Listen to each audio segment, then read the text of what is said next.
করেছিলাম।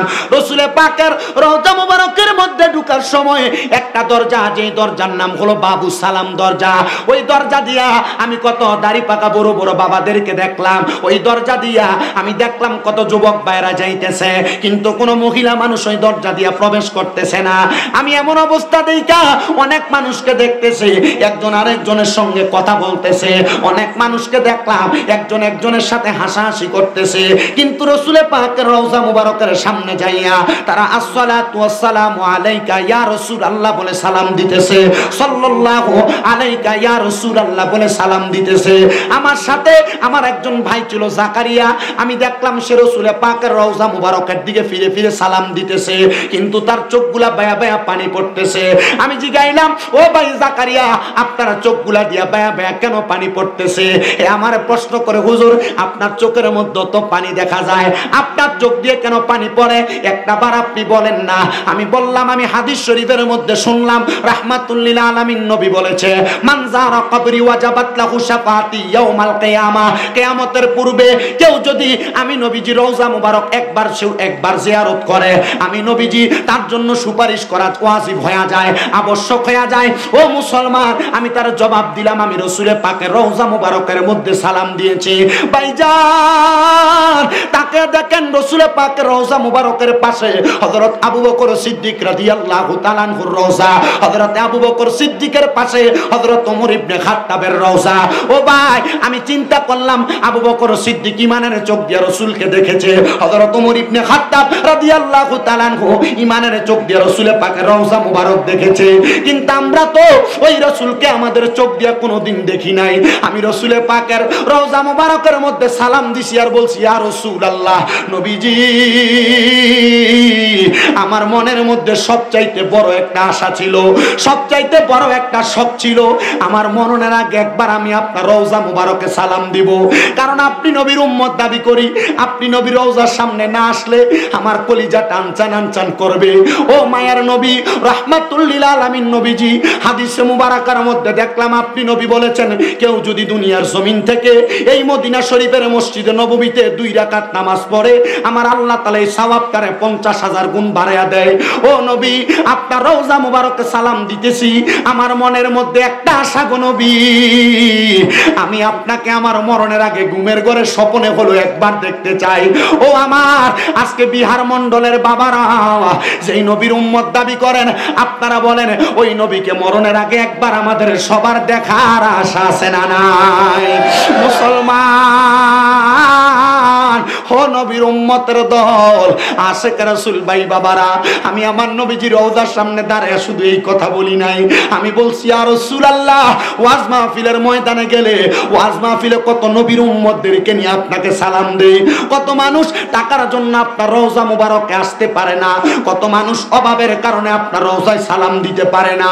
ও নবী গো, তাদেরকে একবার মরণের আগে আপনার রওজা মুবারকের সামনে আইনেন।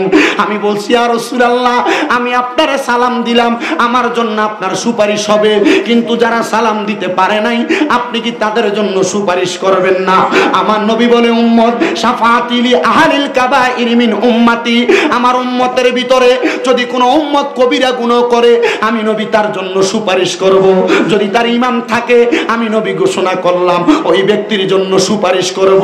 ও মুসলমান, এই দোয়াটা শুধু মদিনা শরীফে করি নাই, আমি যখন মক্কা শরীফের সামনে গেলাম, মক্কার গিলাফ দইরা দইরা আল্লাহর কাছে দোয়া করছি, আল্লাহ, বাংলাদেশের মসজিদে নামাজ পড়লে 1 রাকাত পড়লে 1 রাকাতের সওয়াব, 5 রাকাত 5 ওয়াক্ত পড়লে 5 ওয়াক্ত সওয়াব, কিন্তু মক্কা শরীফে 1 ওয়াক্ত নামাজ পড়লে 1 লক্ষ ওয়াক্তের সওয়াব পাওয়া যায়, 1 রাকাত নামাজ পড়লে 1 লক্ষ ওয়াক্তের 1 লক্ষ রাকাতের সওয়াব পাওয়া যায়।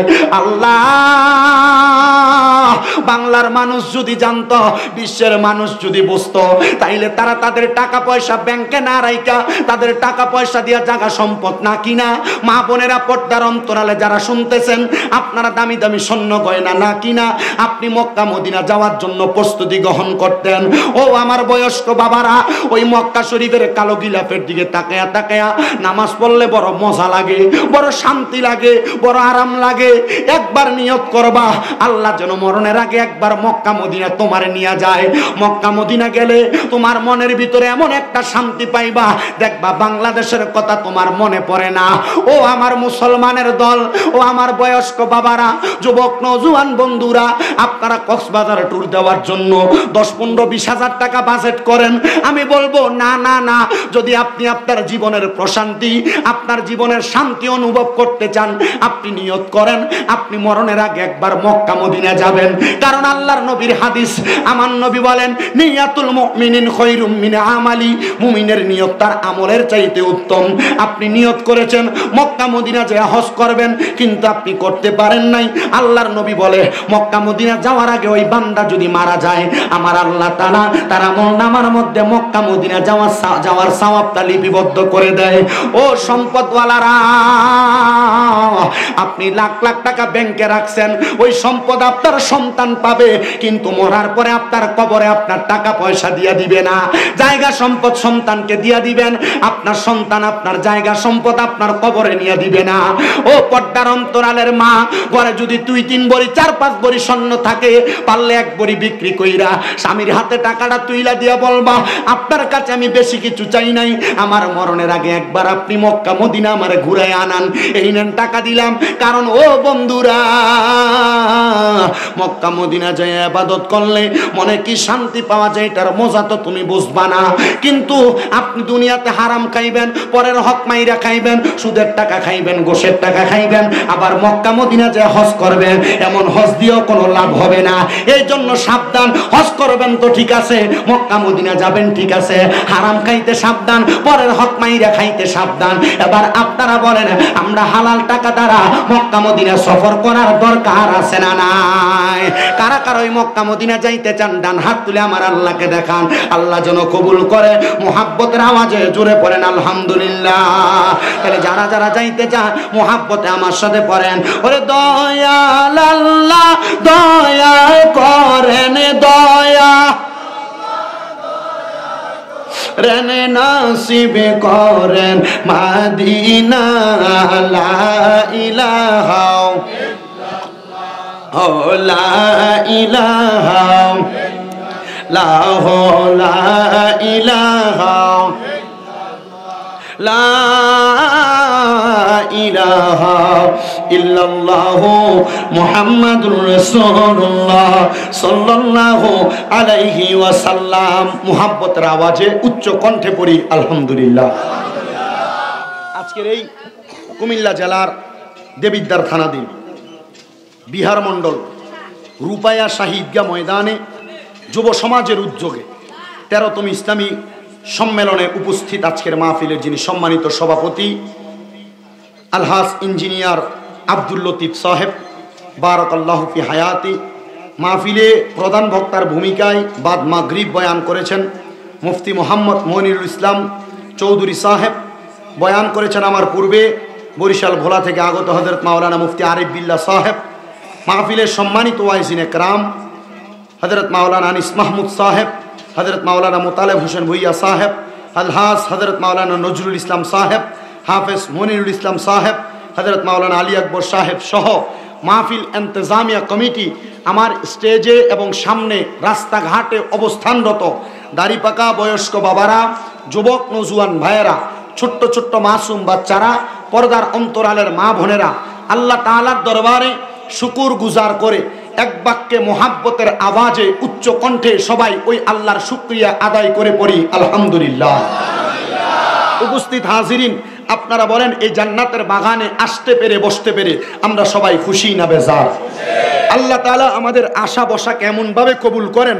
আমরা যেমনভাবে আজকে এই রূপায়া শাহী ঈদগাহ ময়দানের মধ্যে বসেছি, আল্লাহ যেন আমাদেরকে মরণের আগে মক্কা মদিনা আরাফাতের ময়দানে সব মুসলমান একসাথে মারা যাওয়ার পরে আল্লাহ যেন আমরা সব মুসলমানদেরকে ঈমানের সাথে জান্নাতে জায়গা করে দেয়। সবাই পড়ি আমিন, মুহাব্বতে পড়েন আমিন।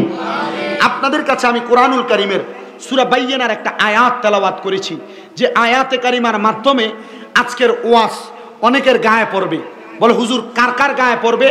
1 নাম্বার, এলাকায় যদি কোনো সুদখোর থাকে, এলাকায় যদি কোনো ঘুষখোর থাকে, এলাকায় যদি পরের হক মাইরা খাওয়িন না থাকে, এলাকার ভিতরে যদি পরের সম্পদ, এতিমের সম্পদ লুট করা কোনো ব্যক্তি থাকে, এই ওয়াজ তাদের উপর যায় পড়বে। আপনাদের কি কোনো কষ্ট হবে? এই ওয়াজ যদি কোরআনের আয়াতের উপর ভিত্তি করে হয়, যেটা আমার ভাই সুহেল ভাই না, আপনার এক ছোট ভাই রহিম মনে হয়, চশমা পরে, হোটেলে চাকরি করে, আমারে বলছে যে আরে আমার একটা সালাম দিয়ে, উনি আমার বড় ভাই হয়। আমি কইলাম যে সালাম যে দিতাম, তুমি আমার কাছে সালাম ফাড়াইলা, মানুষ তো কুরিয়ার সার্ভিসের মাঝে এক জেলা থেকে আরেক জেলায় কিছু ফাড়াইলে এটার জন্য কুরিয়ার সার্ভিসের বিল দেওয়া লাগে, আমি যে সালাম ফাড়ামু এটার লাগে তুমি কি বিল দিবা? কো ভাই এটার লাগে আপনি যে মাধ্যম হইছেন একটা দোয়া। আমি কইলাম আরে তুই দি হুজুরের থেকে বড় ফতুয়া বাস? কহ হুজুর ঠিক আছে, আপনি সালামটা দিয়েন, আর নাইলে আমার একটু ফোনে কথা কয়ে দিন। আমি চিন্তা করলাম ঠিক আছে। ওই যে মাহফিলে আমার দাওয়াত দিতে গেছিলেন যে, আচ্ছা আল্লাহ যেন আমাদের সবাইকে কবুল করে পড়ে না আমিন। তো যারা উপস্থিত হয়েছেন, আল্লাহ তাআলার কালামে হাকিম থেকে দুই কথাগুলো বলবো, একটু মনোযোগের সাথে ধৈর্যের সাথে শোনার চেষ্টা করবেন। আল্লাহ তাআলা কোরআনুল কারিমে বলেন, ইন্নাল্লাযীনা, নিশ্চয় যাহারা কাফারু, কুফুরি করে, মিন আহলিল কিতাব, এবং আহলে কিতাব, আপনারা একটু ধরবেন আমার কথাগুলো, ওয়াল মুশরিকিন, এবং শিরিক করে। কয়টা? তিনটা। কয়টা? এক নাম্বার কাফারু, দুই নাম্বার মিন আহলিল কিতাব, তিন নাম্বার ওয়াল মুশরিকিন। কয়টা পাইলাম? তিনটা। আল্লাহ তারা কারা? আল্লাহ বলছে এই কাফের, আহলে কিতাব এবং মুশরিক, আল্লাহ এদের পরিচয় কি? আল্লাহ তাআলা ডাইরেক্ট আয়াতের শেষে বলেন, উলাইকা হুম শাররুল বারিয়া। আল্লাহ বলছেন এরা হলো দুনিয়ার সবচাইতে নিকৃষ্ট ব্যক্তি। দুনিয়ার, আমি কিন্তু কাফারু, আহলে কিতাব এবং মুশরিক এই তিন শ্রেণীর পরিচয়, এরা মরার সময় কেমন হবে এবং এদের বিপরীত যারা ঈমানের সাথে থাকবে এদের মরার সময় কেমন হবে, এই 6টা দিক আমি আপনাদেরকে বুঝাই দিয়ে আমি বিদায় নিব। অসুবিধা হবে আপনাদের? আমি প্রত্যেক দিন মাহফিল করি, আমার বয়স কম, দাঁড়িয়ে ওঠে নাই, কিন্তু আপনাদের দোয়ায় কুমিল্লাতে আমার 6টা মাদ্রাসা চলে। আপনাদের এখানে আসার সময়ও আমি আমার মাদ্রাসার ছাত্রদেরকে নিয়ে ক্লাস করে এরপর এখানে বের হয়েছি। তো যেই কথাগুলো বলছি একটু মনোযোগ দিয়ে শুনবেন। আল্লাহ তাআলা ঘোষণা করছেন, বান্দা এই তিন শ্রেণীর মানুষের ঠিকানা হলো ফি নারি জাহান্নামা খালিদিনা ফিহা। এই তিন শ্রেণীর মানুষের ঠিকানা হলো কি? এক নাম্বার, তারা জাহান্নামে যাবে। আল্লাহ, এই জাহান্নামে তারা কতদিন থাকবে? হযরত আনাস ইবনে মালিক রাদিয়াল্লাহু তাআলা আনহু বলে, আমি নবীজিকে প্রশ্ন করার পর নবীজি উত্তর দিয়েছেন, ওই জাহান্নামে তারা থাকবে খালিদিনা ফিহা, চিরস্থায়ী বাসিন্দা। আল্লাহ, তাহলে কাফের, মুশরিক, বেঈমান, বেআমল এদের পরিচয় জানতে চাই। এবার আপনারা আমার সাথে পড়েন, আমানতু বিল্লাহি। আস্তে কইছি না? আস্তে পড়তেছে। মাহফিলে রিভাবটা মনে ধরে রাখে সাউন্ডারে একটু। প্রথম ওই যে আমার আগের হুজুর যেমন ওয়াজ করছে এই টাইমের এই সাউন্ডটা মিলিয়ে দেন। পড়েন, আমানতু বিল্লাহি ওয়া মালাইকাতিহি ওয়া কুতুবিহি ওয়া রুসুলিহি ওয়াল ইয়াউমিল আখিরি ওয়াল কদরি খাইরিহি ওয়া শাররিহি মিনাল্লাহি তাআলা ওয়াল বাসি বাদাল মাউত। মুসলমান ইমানদারের দলেরা, এই জায়গার মধ্যে আমি 7টা ইমানের বিষয়ের কথা বললাম। 1 নাম্বার, আল্লাহর প্রতি ঈমান আনা। আল্লাহর প্রতি ঈমান আনা, কেউ যদি সাক্ষী দেয় আমি আল্লাহর প্রতি ঈমান এনেছি, আল্লাহ ছাড়া কাউকে সেজদা করবে না, আল্লাহ ছাড়া কারোর কাছে চাইবে না, আল্লাহ ছাড়া কারোর কাছে মাথা অবনত করবে না, আল্লাহ ছাড়া কাউকে ভয় করবে না, আল্লাহ ব্যতীত কাউকে খোদা বলে মানবে না। এই সাক্ষ্য যদি কোনো মানুষ দেয়, আমার আল্লাহ তাআলা ওই বান্দাকে ঈমানদার বলে জানে। যদি সাক্ষ্য না দেয় তাহলে আল্লাহ তাআলা বান্দাকে কাফের বলে জানেন, সবাই তাকে কাফের বলে জানে। 2 নাম্বার, ওয়া মালাইকাতিহি, ফেরেশতাদের প্রতি ঈমান আনা। ও হুজুর, ফেরেশতাদের প্রতি ঈমানটা কোনটা? আল্লাহর নবী রহমতের নবী বলেন, ও দুনিয়ার মানুষের দলেরা, তোমার 2 কাঁধের মধ্যে 2 জন ফেরেশতা আল্লাহ তাআলা নির্ধারণ করে দিয়েছেন। এই 2 জন ফেরেশতার প্রতি ঈমান এমন ভাবে আনবে, তুমি যেই ভালো কাজ করো, খারাপ কাজ করো, ফেরেশতারা লিপিবদ্ধ করে রাখেন। তুমি যে দুনিয়াতে কোনো জায়গায় কর্ম সম্পাদনের জন্য তোমার কদম ফেলো, ফেরেশতা ফেরেশতারা তোমার কদমের কথাগুলো হরে হরে লিখে রাখেন। তুমি যে দুনিয়া থেকে ইন্তেকাল করে কবরে যাইবা, মুনকার নাকির নামক দুইজন ফেরেশতা তোমার কবরে আগমন করবে। এইটার প্রতি তোমার ঈমানটাকে নির্ধারণ করা। এদের প্রতি যদি তোমার ঈমান থাকে তাহলে তুমি ঈমানদার। আর যদি মনে করো দুনিয়াটা মস্ত বড়, খাও দাও ফুর্তি করো, এমন ভাবে দুনিয়াটা তুমি কাটায়া দিলা, তাহলে এমন ভাবে কাটানোর কারণে তুমি ঈমানদার হইতে পারলা না। 3 নাম্বার ওয়া কুতুবিহি, কিতাবের প্রতি ঈমান আনা। কিতাবের প্রতি ঈমান কোনটাকে বলা হয়? আদম থেকে ঈসা নবী মুহাম্মদ মুস্তাফা সাল্লাল্লাহু আলাইহি ওয়াসাল্লাম নবীজি, এই নবী পর্যন্ত আল্লাহ তাআলা 104 খানা কিতাব পাঠাইছেন। এর মধ্যে 100টা সহিফা, 4টা হলো মূল কিতাব। এই সহিফার প্রতি ঈমান আনা, তাওরাত জাবুর ইনজিলের প্রতি ঈমান আনা। কিন্তু শেষ নবী মুহাম্মদুর রাসূলুল্লাহর উপরে আল্লাহ তাআলা যেই কিতাব কোরআনুল কারীম নাযিল করেছে, এই কোরআনের মধ্যে যা আদেশ করা হয়েছে তা মাইনা চলা, যা নিষেধ করা হয়েছে তা বর্জন করে চলা। এই কিতাবকে যেই ব্যক্তি মানবে, অনুসরণ করবে, এই অনুসরণ অনুকরণের মাধ্যমে আল্লাহ তাআলার বান্দা এই কিতাবের প্রতি ঈমান আনয়ন করবে। যদি না মানে ওই বান্দা কিতাবের প্রতি ঈমান আনয়ন করবে না। মুসলমানের দলেরা 4 নাম্বার গেল, আপনারা 4 নাম্বারটা একটু বুঝে নেন। রাসূলের প্রতি ঈমান আনয়ন করা। আল্লাহর হাবিব মুহাম্মদুর রাসূলুল্লাহ সাল্লাল্লাহু আলাইহি ওয়াসাল্লাম আল্লাহ তাআলার কোরআনুল কারীম থেকে বলেন, হুয়াল্লাযী আরসালা রাসূলাহু বিল হুদা ওয়া দীনিল হাক্কি লিইয়ুযহিরাহু আলাদ দীনি কুল্লিহি ওয়ালাউ কারিহাল মুশরিকুন। আল্লাহর হাবিব সাল্লাল্লাহু আলাইহি ওয়াসাল্লাম যা কিছু নিয়ে আগমন করেছেন, যা কিছু নিয়ে দুনিয়াতে আসছেন, 1 নাম্বার হেদায়েতের বাণী। এই হেদায়েতের বাণীকে অস্বীকার করা অথবা ওই রাসূলের প্রতি কোনো মিথ্যা তুহমত প্রকাশ করা, ওই রাসূলকে না মানা। আল্লাহ তাআলার প্যারা হাবিব বলতেছেন, শোনো দুনিয়ার মানুষ, আমি রাসূলের প্রতি ঈমান না আনার কারণে ওই ব্যক্তি কুফরিতে রূপান্তরিত হয়ে যায়, কাফেরে রূপান্তরিত হয়ে যায়। 5 নাম্বার ওয়াল ইয়াউমিল আখিরে, আখিরাতের প্রতি ঈমান আনয়ন করা, মানে দুনিয়ার জমিন থেকে ইন্তেকাল করার পরে যখন কবরের মধ্যে যাবে, ওই কবরের মধ্যে যাওয়ার পরে আল্লাহ তাআলার বান্দাটা বরজকে আলমের দুনিয়াটা শুরু হয়ে যাবে। এই বরজকে আলমের দুনিয়া শুরু হইলে বান্দা যখন দুনিয়ার জমিন থেকে কবরে যাবে, তার হিসাব নিকাশের পরে আল্লাহ তাআলা কবর, হাসর, মিজান, ফুলসিরাতের পরে জান্নাত অথবা জাহান্নাম, যেই কোনো একটা জায়গার মধ্যে বান্দাকে পেশ করবে, সেটার প্রতি ঈমান আনয়ন করা। 6 নাম্বার, বান্দারা শুনে নাও, শুনে নাও, ওয়াল ইয়াউমিল আখিরি ওয়াল কদরি খাইরি ওয়া শাররিহি। আল্লাহ তাআলার প্যারা হাবিব বলতেছেন, তকদিরের ভালো এবং মন্দের প্রতি ঈমান আনয়ন করা। যদি কেউ তকদিরের প্রতি ঈমানটা পরিপূর্ণ না রাখে, তাহলে সে সাচ্চা পাক্কা মুমিন না। কেমন মুমিন না শুনে নেন। আপনাদের এলাকায় অনেক মানুষ বেড়ার ঘরে বসবাস করে, অনেক মানুষ দোতলা বিল্ডিং এ বসবাস করে, অনেক মানুষ ভাঙ্গা ঘরে বসবাস করে, অনেক মানুষ 1000 টাকার, কোটি টাকার মালিক বিল্ডিং এ ঘুমায়। 1000 টাকার মালিক চিন্তা করে, অথবা ভেড়ার ঘরের মালিক চিন্তা করে, ও মানুষ, আমি যদি বেড়ার ঘরে না থাইকা বিল্ডিং এ থাকতে পারতাম তাহলে আমার জন্য বড় ভালো হইতো। বান্দারে আল্লাহ যা দিছে বান্দা সন্তুষ্ট হয় নাই। আর 2 তলা বিল্ডিং এর মালিক চিন্তা করে, আল্লাহ যদি আমারে 5 তলা বিল্ডিং বানিয়ে দিত তাহলে আমার কাছে ভালো লাগতো। কিন্তু বান্দা জানে না, আল্লাহ তাআলা কোরআনুল কারীমে ঘোষণা করেছে, লা ইউকাল্লিফুল্লাহু নাফসান ইল্লা উসআহা। আল্লাহ তাআলা ঘোষণা করে, বান্দা আমি আল্লাহ কারোর সাধ্যের বাহিরে কোনো কিছু তারে চাপাইয়া দেই না। যদি আপনি দৈনিক 300 টাকা ইনকাম করে আফসোস করেন যদি 500 টাকা ইনকাম হইতো না, এমন আফসোস করবেন না। আল্লাহ আপনার তাকদীরের মধ্যে 300 টাকা রাখছেন, আপনি 300 টাকার ভার বহন করতে পারবেন। এই জন্য আল্লাহ আপনাকে তাকদীরের মধ্যে 300 টাকাই লিখে দিয়েছেন। আপনি তাকদীরের প্রতি বিশ্বাস কেমনে রাখবেন? মুসলমান ইমানদাররা মনোযোগ দিয়ে বয়ানটা শ্রবণ করবেন।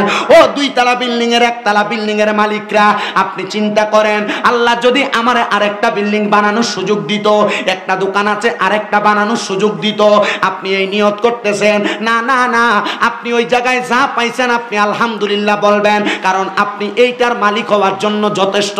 আপনি যদি বেশি পাওয়ার যোগ্য হইতেন, আল্লাহ আপনারে বেশি দান করত।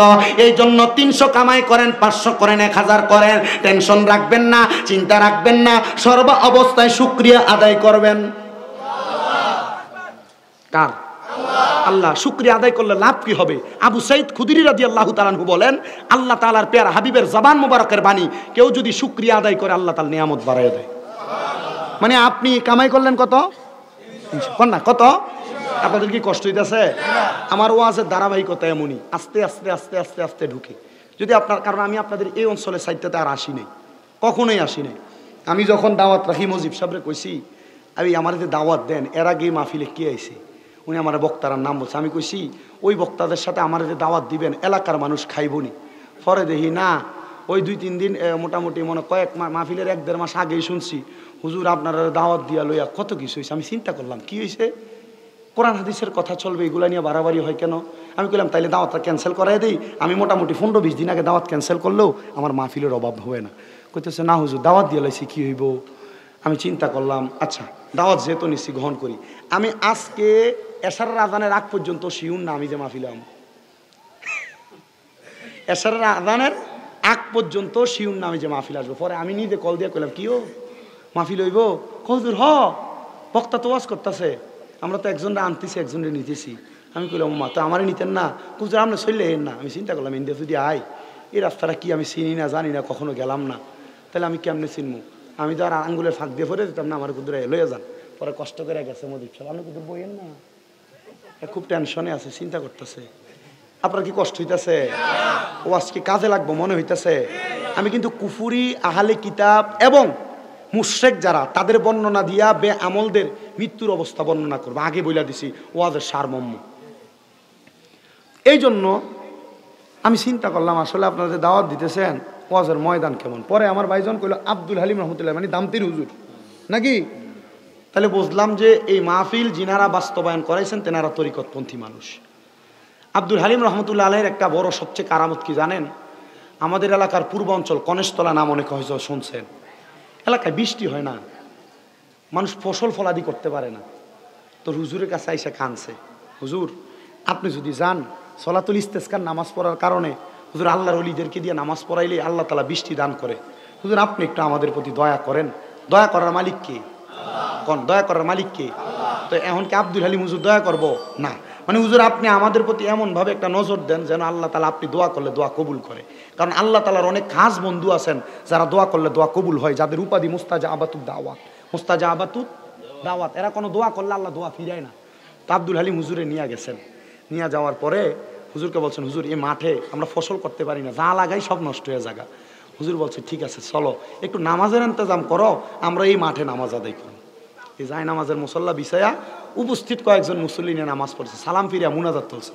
মুনাজাত শেষ হওয়ার আগে ঝরঝরে বৃষ্টি পড়া শুরু করছে। এটা সে আব্দুল হালিম রহমতুল্লাহ। তুলাতুলি আছেন এদিকে কোথায় একটা, এদিকে এদিকে পাশে তুলাতুলি না তুলাগাঁও, তুলাগাঁও।